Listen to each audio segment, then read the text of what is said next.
Hello, and thank you all for joining us this afternoon to hear from VP Group, who have just reported on their results to the end of March 2021.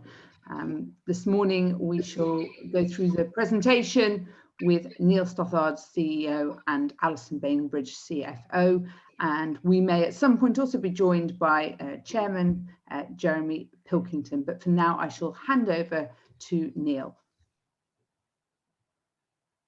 Thank you, Hannah. Well, it's actually good afternoon, everybody, and thanks for joining us on our results presentation for the year ended 31st of March 2021. I will run through the highlights, and I will also take you through a market and trading review before handing over to Alison, who will talk to you about the financial review for the year. So in terms of highlights, we saw an excellent business recovery after a challenging Q1. Very pleasingly, our full year 2021 results are ahead of market expectations, which I think was an excellent performance in all of the circumstances. I think paramount to the quality of the result was the positive response from our colleagues, and this has allowed us to maintain the service quality to our customers throughout. The sales team and key branch availability was also something that we firmly believe differentiated us our offer in the market through the worst of the pandemic, and has maintained excellent customer relationships with both during and after the worst of the lockdown, so which was very positive. We've continued to a demonstrable focus on the environment and on sustainability issues, and made great progress in both understanding and addressing our impact as a business on the environment. We've made very good progress so far, but there's still plenty to do. We've also delivered on a wide range of technological advancements with further investment in our digital offer, leveraging off our core hire system and improving both our internal processes and the quality of the external engagement that our customers have with us. In such a challenging year, we have inevitably focused on cash generation, which I'm pleased to say has been strong. And as Alison will tell you later, we enjoyed a significant reduction in debt. And last, but certainly an important highlight, is the fact that we're proposing a final dividend of 25 pence per share, which reflects our performance throughout the whole of the year, but also importantly, our confidence in the future. So in terms of headline numbers, revenues were £308 million. H1 was severely hit by the pandemic as revenues fell away very severely in March and into April of 2020. On average, we were at 76% of pre-COVID levels in H1, although we did fall as low as 50% at the start of April 2020. As the markets reopened in H2, revenues improved, and on average across H2, with some volatility on the way, we were operating at 94% of prior year. Revenues restoration is clearly well underway, and we exited our 2020-21 year with 95% of pre-COVID level revenues. We are also very pleased to report profits of £23.3 million after such a difficult start to the year. We enjoyed progressive improvement through the year, and this is an excellent recovery by the business, a combination of strong cost control and focused engagement with those customers who sought our services throughout. Net debt was £38 million down on the start of the prior year, and the for me to make here is that that is after us investing over £40 million in new fleet, even in the COVID-19 impacted financial period. And those of you who followed VP for previously will know that return on average capital employed is a key measure for us. This inevitably reduced and in fact below 10% at 9.2% in the full year.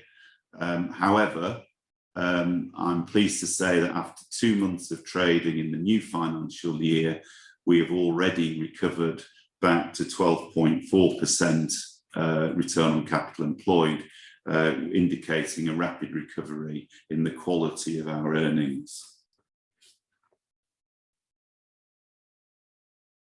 In terms of long-term progress, clearly COVID-19 has interrupted what is an extremely strong set of results from the group over the last 10 years.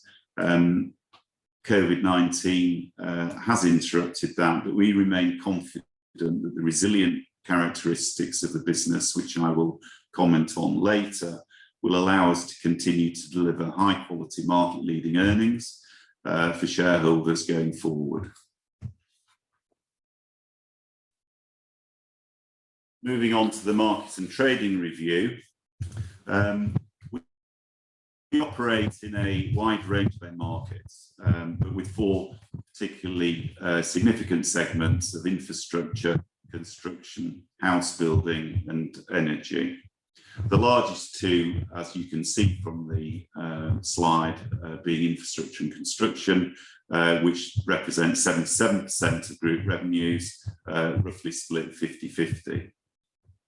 I think it's fair to say that the regulatory-driven infrastructure markets recovered more quickly than many of the other sectors which we operate in. They were the ones that stayed open, even in the worst part of the pandemic, and we enjoyed throughout the year good demand from the likes of the rail, the transmission and other utility sectors through the year, and as well as the health sector. Construction was slow to recover, with the non-essential elements reopening somewhat later than the infrastructure markets. Business confidence perhaps inevitably took longer to return in those non-regulated markets, but we are pleased to see the pace of recovery has improved and been through into the new financial year as well. House building demand remained good throughout the year after almost closing for 6 to 8 weeks at the beginning of our financial year. Our activities in energy were relatively stable, although this was primarily due to onshore activity in support of a major UK oil refinery shutdown in the last quarter of the financial year. My next slide draws on the Xperia UK construction forecast in spring 2021. And you can see the impact of COVID-19 and also their expectation in terms of forecast recovery. Infrastructure, which dipped less than the other sectors, looks set for a rapid recovery, and this has certainly been our experience in the current in the previous year. And with the likes of AMP7 in the water sector, CP6 in rail, Hinkley Point, HS2, amongst other major projects, we see a good backdrop for further investment in infrastructure. At VP, our businesses are very well placed to support the infrastructure segment. The housing market fell very severely, as I mentioned earlier, in April and May, but quickly recovered. We deal with the majority of the major and medium-sized house builders in the UK. So again, as with infrastructure, we are well positioned to support what looks like a rapid recovery in the housing segment, and also you will see, as with infrastructure, housing is expected to go beyond the level of output that it had pre-COVID over the next 2 years. Finally, general construction. This also fell severely, as the chart shows, but the expected recovery in this area is more subdued, I would say, more modest, and betrays the need for greater confidence, I think, in the general economy, for private investment in new sites in particular to be made. The construction recovery that we're seeing at the moment is without a doubt being RMI-led. Repair and maintenance sector is certainly strong at the moment. So that's it on markets. In terms of business performance, I've got 3 slides, one on the group, one on the UK, and one on the international division.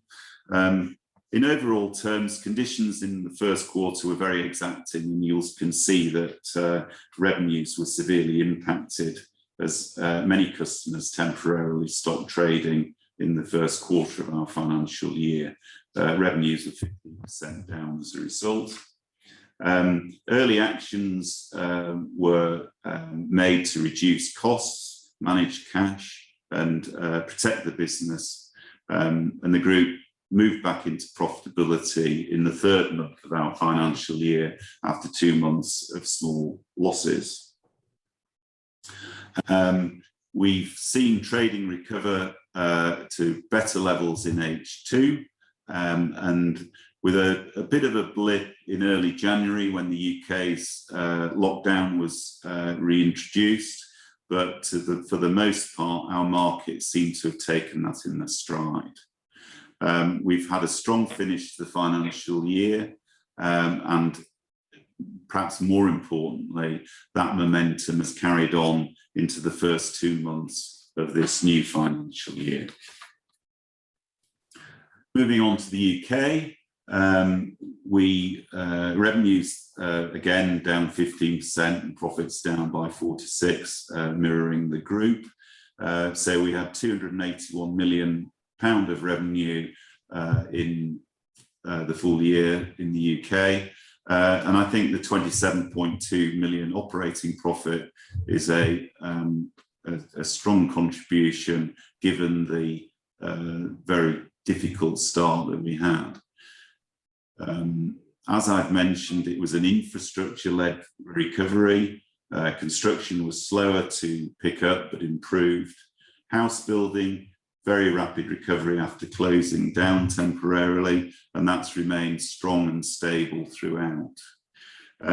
Actions were needed to be taken to streamline the business, and whilst catalysed primarily by COVID, these were mostly initiatives that were planned anyway, but probably accelerated due to the conditions at the time. So we've now got a leaner business, and this will help restore margins and returns in the coming year.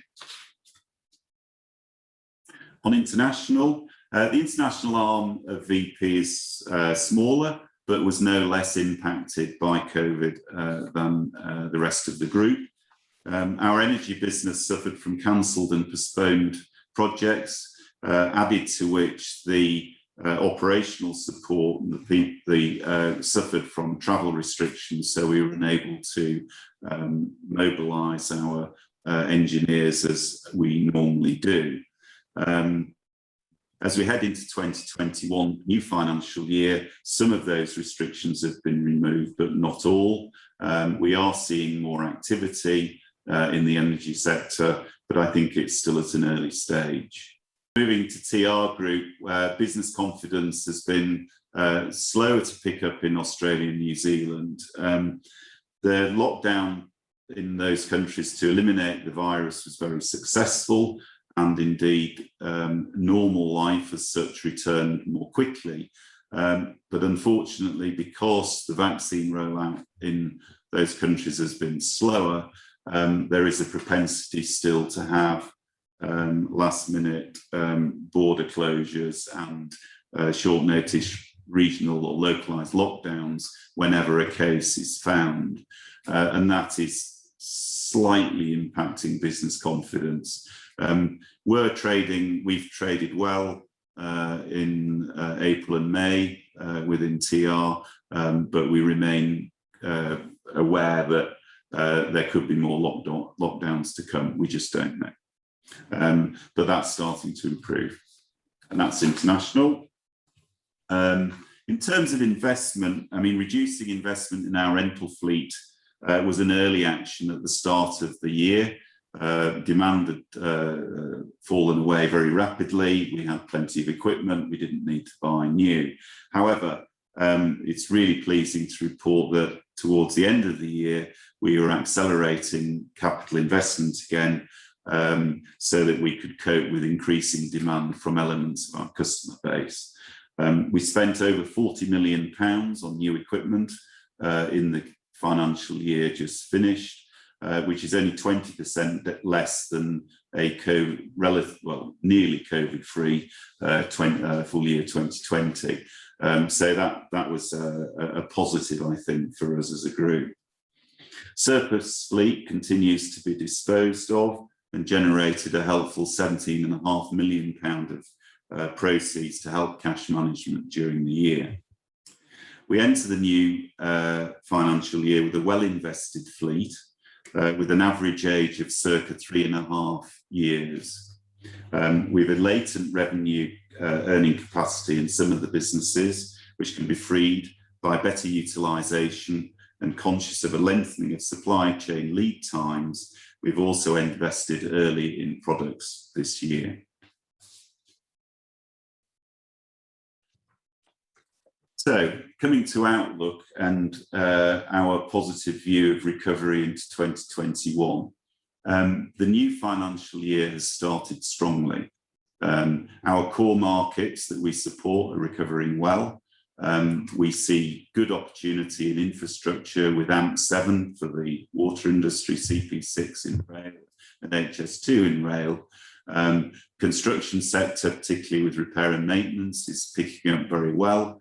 And house building demand, which is strong, has remained stable. Elsewhere, we're planning further expansion of digital functionality. We've invested a lot in technology over the last 12 months. We've planned further investment in the next 12 as we continue to improve our offering to the customers. We also continue our focus on establishing sustainable business solutions which are beneficial both to ourselves and also to our customer base. Investment in new talent within the group is paramount. We have an active engineering apprenticeship scheme. We take on 41 new engineering apprentices this year, and we've also got a VP graduate programme. We also plan to start a sales apprenticeship programme in the current year. So all geographies are making good progress. We entered, I think I said this in the interim results, we entered the pandemic with an excellent business, and we will exit with an equally excellent business. We're in very good shape to embrace the opportunities that we believe are coming within the sectors we support. Our long-term success and resilient model gives us confidence in our ability to respond and remain excited about the prospects for the coming year. My final slide reiterates why we believe the VP model is so fit for purpose to maximise the benefits of recovering markets. We've a proven and resilient business model which has been tested both in good and challenged market conditions. We have a senior management team with unparalleled experience in our sector and supported by strong divisional teams. A long-term focus on service and product excellence is critical to the delivery to our customers, the core of our success. And finally, our business diversity. We have 3 dimensions in which the VP Group operates. We have exposure through market sectors such as infrastructure and construction, as I talked about earlier. We have diversity through the huge and wide range of products and specialist services that we offer to our customers. And we also have geographical diversity by the businesses that we have, not just in the UK, but in mainland Europe and further afield. So we're very well placed to capitalise on the opportunity as the markets recover. That's all I'd like to say this afternoon. I'm going to hand over to Alison, who will now talk to you about the financial review. Thank you, Neil, and good afternoon, everybody. So my first slide just illustrates the highlights of the year. I think following on from record profits in financial year 2020, COVID-19 impacted our revenues by reducing them by 15% and profits by circa 50%. On a more positive side, cash generation held up. It's a feature of our business model that we are an asset-backed business and benefit from depreciation contributing to our EBITDA. Of our EBITDA, which was circa 100 million before COVID-19, roughly half of that was depreciation. Also, during the pandemic, we demonstrated strong working capital management, and I've got a slide later on to show how we reduced our debtors. Moving on to my next slide, which is earnings per share and dividends. As a group, we have a track record for maintaining and growing our dividends, which is partly evidenced on the chart on the right-hand side of the slide. During at the end of last year, we didn't pay a final dividend because of the uncertainty caused by the pandemic, and we weren't sure whether we were in a position to do so. So we retained our options on that. And in January of 2021, we paid a special dividend of 22 pence per share. This wasn't in respect of the financial year we just completed. That was actually in respect of the record-breaking year of 2020's final dividend. We didn't pay an interim dividend for 2021, but the board has reviewed its dividend policy, and we have agreed to retain the progressive policy that we have. And what we mean by the progressive policy is that we will maintain our dividends, or aim to maintain our dividends. Our dividends reflect the profitability of the group, and we always have a look forward to see whether they're going to be sustainable. So we have proposed a final dividend of 25 pence per share for to be approved at the AGM in July. And that partly reflects the positive outlook that Neil has been speaking about earlier. Historically, we've operated in a range of dividend cover between 2 and 3 times. And in recent years, maybe the last 5 years or so, we've been at the upper end of that range. And it's the board's intention really to target the lower end of the 2.5 to 3 times dividend cover range going forward. Moving to my next slide. Another key measure for the group is return on average capital employed, as Neil's already mentioned. We feel that this reflects the long-term quality of our earnings. COVID has had a temporary impact. However, our return on average capital employed, even in these difficult circumstances, has been ahead of our weighted average cost of capital of 8%. For the last 20 years or so, we've targeted 15% return on capital employed throughout the cycle, and we're hopeful that we would return to that during 2022 or within those parameters. Neil's already mentioned that we were achieving 12.4% in the first couple of months of this financial year, and we anticipate that we'll be around 14% by March 2022. So well on track to get back to where we'd hope to be. Moving to my next slide, which is around our balance sheet, which is another feature of strength of the group's model. The points I would highlight here are that the hire fleet is 88% of our fixed assets, as you would expect. And Neil's already mentioned that we have a young and well-maintained fleet with the 3.5 years on average age of the fleet. The other point I would make here is that we have benefited from good working capital management throughout the pandemic. So there was a 30 million positive swing on the balance sheet in working capital. Around half of this was a reduction in debtors, which I have a slide on later.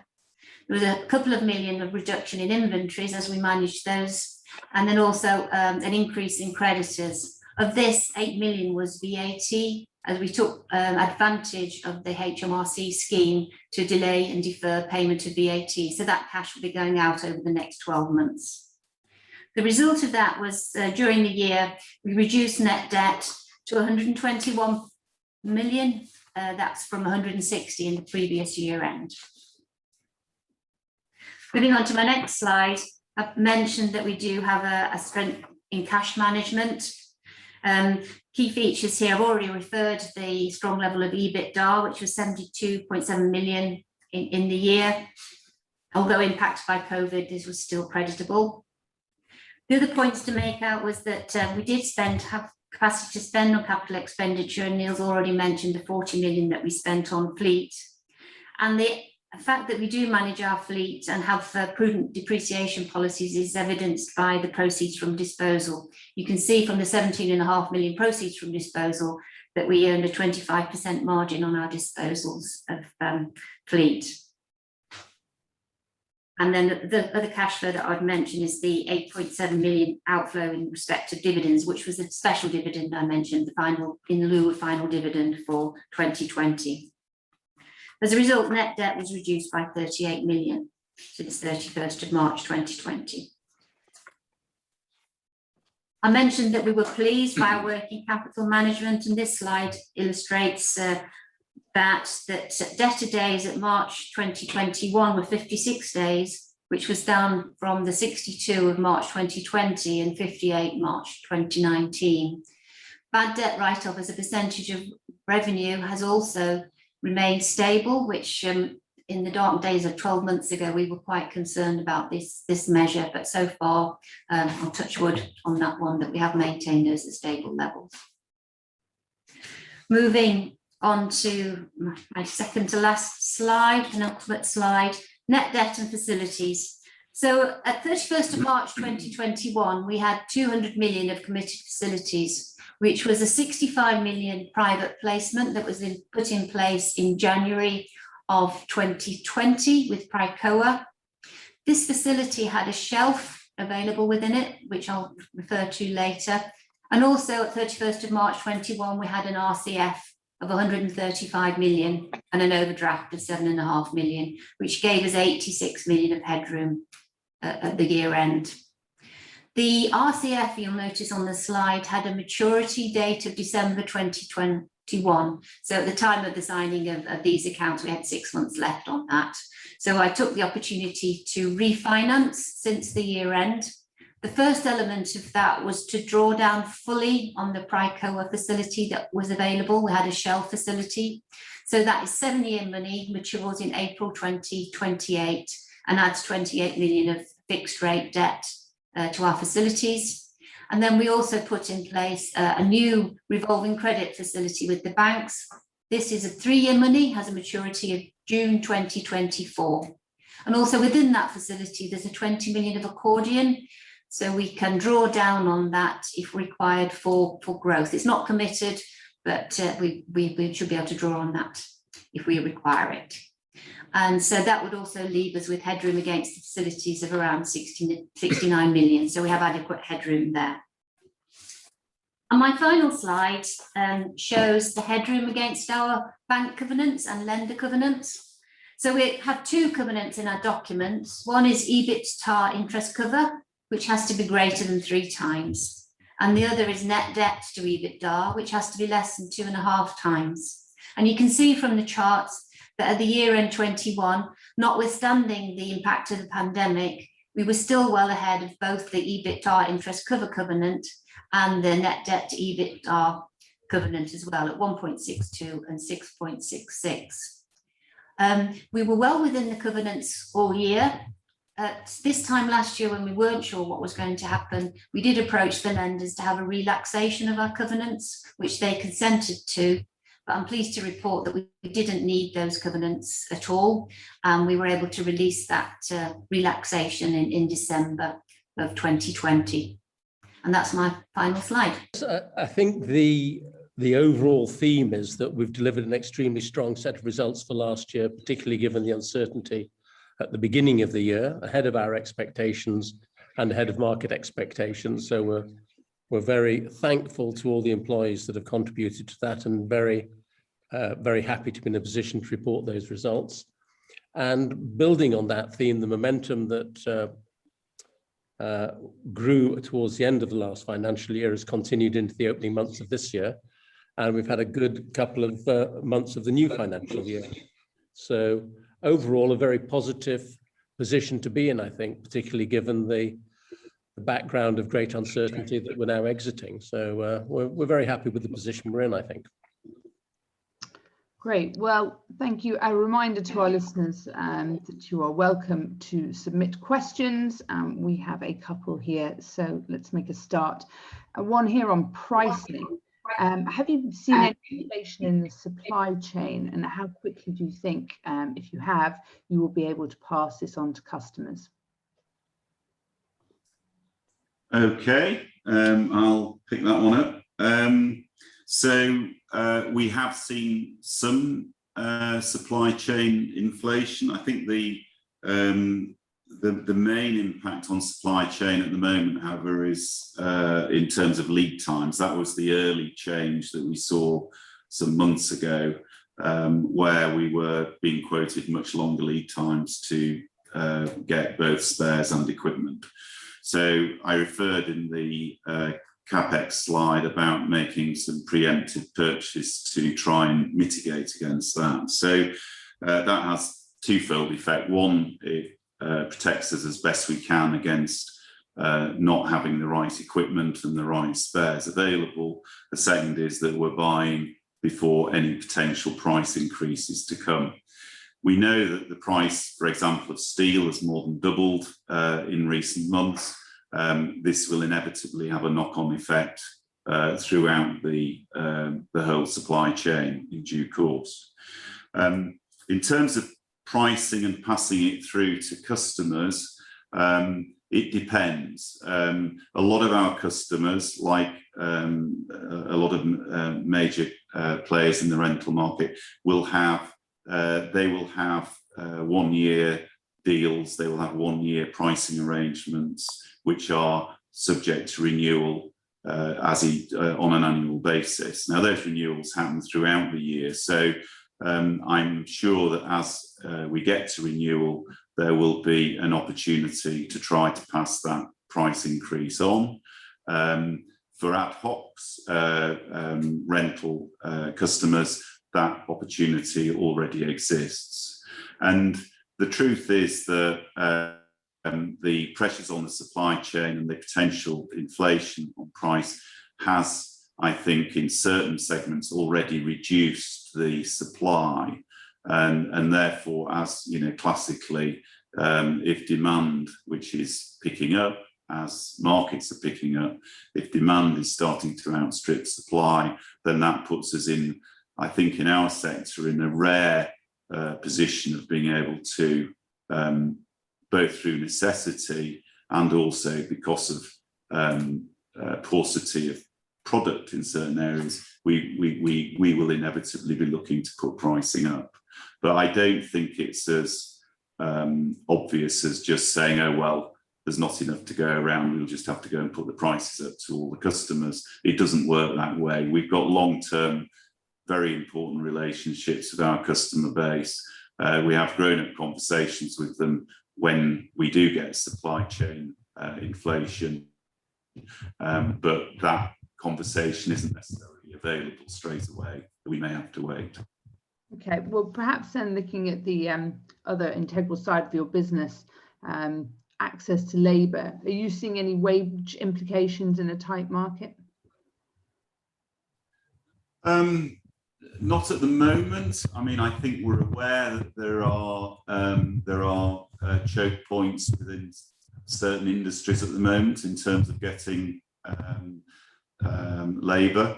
At the moment, that's not a particular issue for us, but that's not to say that we're complacent about that. I think that it will be very interesting to see how the pace of recovery and the need for staffing will impact that. So at the moment, not so much. Maybe that's to come. Okay. Another one here about acquisitions. They believe you've been an excellent acquirer of businesses over the years, but here today, are you seeing any opportunities to make value accretive ones? Yes, we've always used acquisitions as an opportunity to help us deliver step change growth. But I think we've never been any more excited about an acquisition as we are about investing organically into the fleet. So I think in the same way that, and we've already done so, we've seen that we spent 40 million last year. Some of that is organic investment to support newly won contracts. I'm very happy spending increasing amounts of money on new fleet to support new contracts as I am to make an acquisition for the group.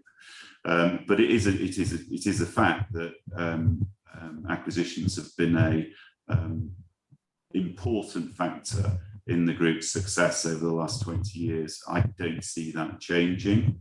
Last year was not a year, in our view, to make acquisitions. Allison's talked through the financials. We've got loads of headroom, but it's not burning a hole in our pocket. And I think the biggest opportunity for VP right now is still to reap the reward of the latent earning opportunity in the investment we already have in the group. But yes, there will be more opportunity on acquisitions coming forward, I'm sure, and I'd be disappointed if we're not picking some up over the next 12, 18 months. Okay, you mentioned their investment in the fleet, which is a nice segue then into perhaps a more energy efficient bits of kit and how they are impacting your ability to charge more and whether they are attracting a larger, better customer base who are looking to fulfill perhaps obligations to society and the environment. Yeah, I mean, it clearly it's a huge topic, and it's something that we've devoted a lot of energy to over the last 12 months in particular, albeit that it's a continuation of work we've been doing before that. Some of our products are already naturally more environmentally friendly in that they don't require engines. They are